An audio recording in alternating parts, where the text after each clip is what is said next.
The White Lotus Season 2 is definitely one of the best seasons of television we've gotten this year. Its unique style and storytelling really makes this show stand out, and it's always just a really fun watch. So let's talk about the events of the Season 2 finale. The episode kicks off with everyone starting their mornings.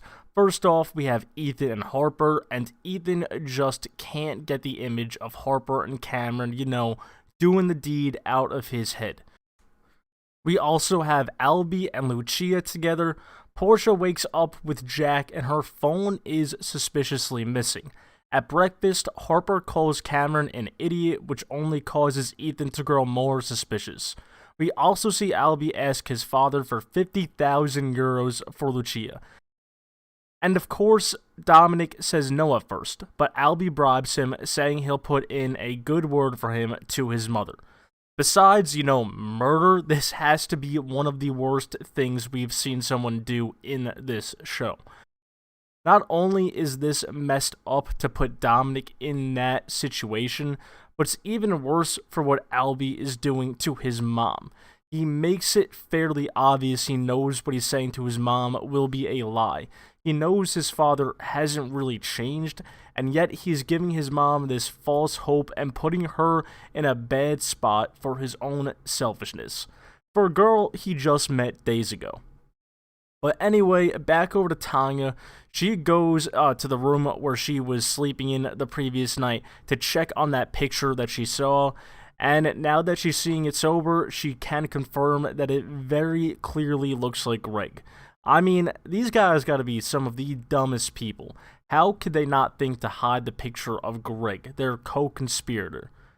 Well, anyway, after being fed a lie about who the man in the picture is, Tanya gets ready to go with Quentin back to the hotel.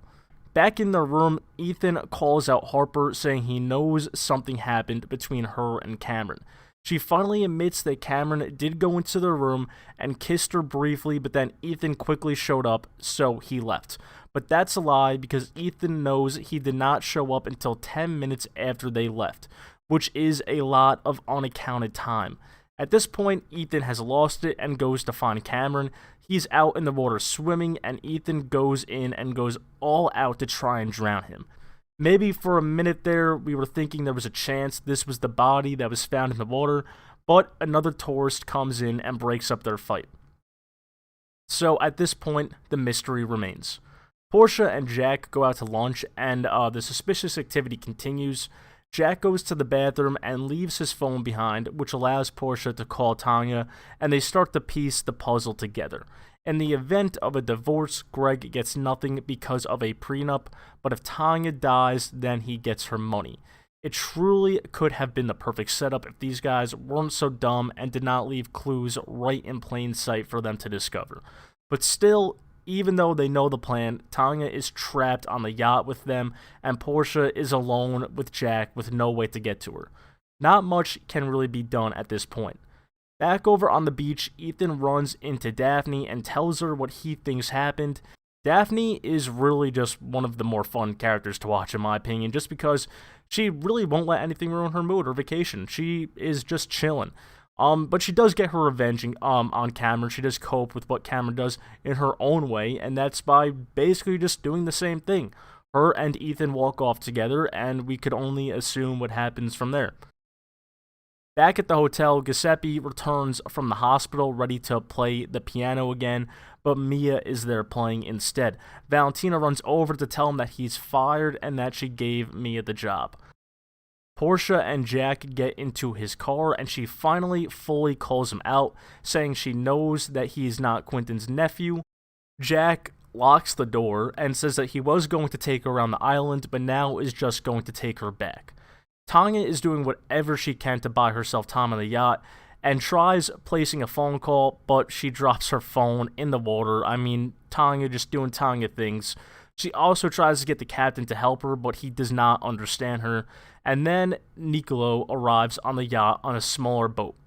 At dinner, Dominic tells Albie that he wired the money, and Albie says he put in a good word for him to his mother. He then leaves to go see Lucia and tells her about the money. After a very awkward dinner, Ethan and Harper return to the room and they finally get their relationship back on track. Jack drops Portia off at the airport and tells her to just leave. He warns her not to go back to the hotel because the people he is associated with are very powerful, and he returns her phone before taking off and leaving her there. On the yacht, Tanya knows that she is just about out of time, so she says that she's going to go to the bathroom, but she quickly grabs Nico's bag and locks herself in a bedroom. In his bag, she finds, some just very fun yacht activity items, like a rope, tape, and a gun. The guys, they pretty much know what's up at this point. They are aware that she is suspicious, and they barge into the room, and Tanya opens fire. She kills Nicolo, Quentin, and everyone except for the captain and one other person. He jumps overboard, and the captain runs off to go hide. I'm not really sure where he went. But then we get the most Tanya moment that you could possibly imagine. She needs to get down to the smaller boat to escape and get back to the mainland. There's many smart ways to go about this. None of them are too convenient, but there are smart ways to ensure that you can most likely safely get there. But Tanya does what you would expect her to do. Climbs right over the high-up rail, still with her heels on, and slips. She hits her head on the railing below and drops into the water unconscious. And that is the mystery solved. Tanya is our guest that drowned. Back at the hotel, Lucia wakes up after spending one more night with Albie and leaves. She quickly sneaks out, and he wakes up and realizes that he has been played. And, instead of chasing her down or anything, he kind of just accepts it. He respects the game. He knows he's been played, and he kind of just lays back and is like, damn, that sucks. But he didn't really lose too much, it wasn't his money. Daphne then goes for a swim and stumbles upon Tanya's body, and then she calls the authorities, and they come. After all that is taken care of, we go to the airport for, our final goodbye with these characters, our final scenes. Everyone's getting ready to return home. Both Ethan and Harper and Cameron and Daphne are happy. They're together.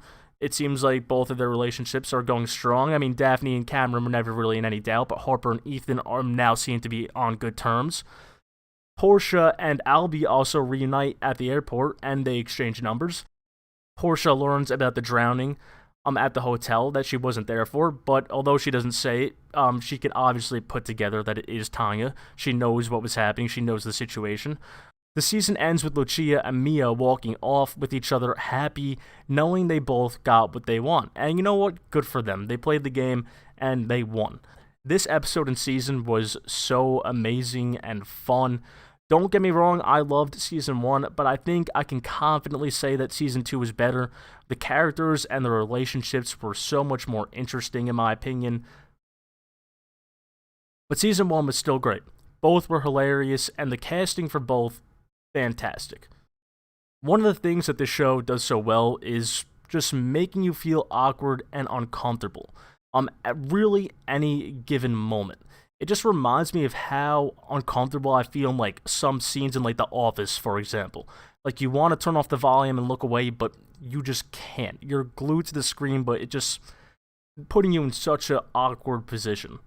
That's how it felt during a lot of moments, but especially when the groups went to go eat breakfast or dinner, you can really feel that tension and that awkward feeling. I also love how this show keeps you engaged with these characters that are all pretty bad people, with a few exceptions. But, like, for the most part, these characters aren't good people and are all toxic, but we still love watching them because of how brilliantly they're written. They're toxic, they're bad, but that's exactly how they're supposed to be. And when it's done right, like in this show, it's really entertaining and fun to watch. Also, for some shows, it can be annoying when questions aren't directly answered, but this show, it works just fine, and although they don't directly answer some of these questions, they make it pretty obvious to infer. They make it as obvious as possible without directly saying it.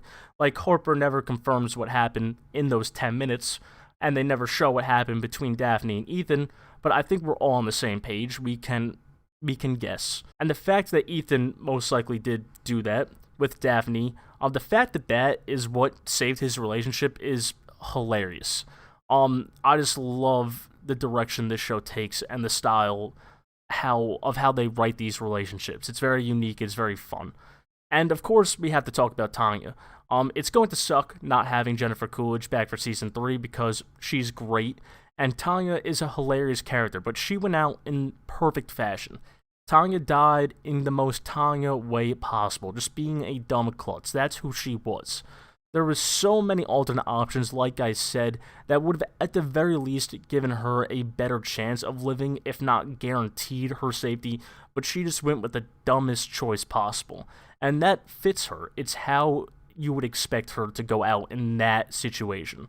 Her death was sad, but it was hilarious at the same time, and that's just what is great about this show. It can make you laugh at the death of a character you enjoy watching. The show also does a really good job of making you sympathize and feel really bad for characters that are straight up not good people. Like, Tanya is not a good person whatsoever, but we find ourselves really sympathizing with her. And don't get me wrong, she doesn't deserve to die or be killed for what she's done. She might not be a good person, but she doesn't deserve that, obviously. But I think in her final moments when she was on that yacht, we almost forgot that she was a bad person. And that's just because of good writing and storytelling, and because compared to Tanya, Greg is significantly worse. She may be bad, but the people she's up against are 10 times worse. Tanya may not be good, but she's a saint compared to him. And that's why we find ourselves rooting for an otherwise pretty bad person. And that truly is one of the many things that make this one of the best and most unique shows of 2022. I loved it so much, it was great, and I cannot wait for season 3. That is it for this video, giving my final recap and review of this episode. Please like and subscribe if you enjoyed the video, and I will have more White Lotus videos coming soon on both Season 2 and Season 3, so be on the lookout for those.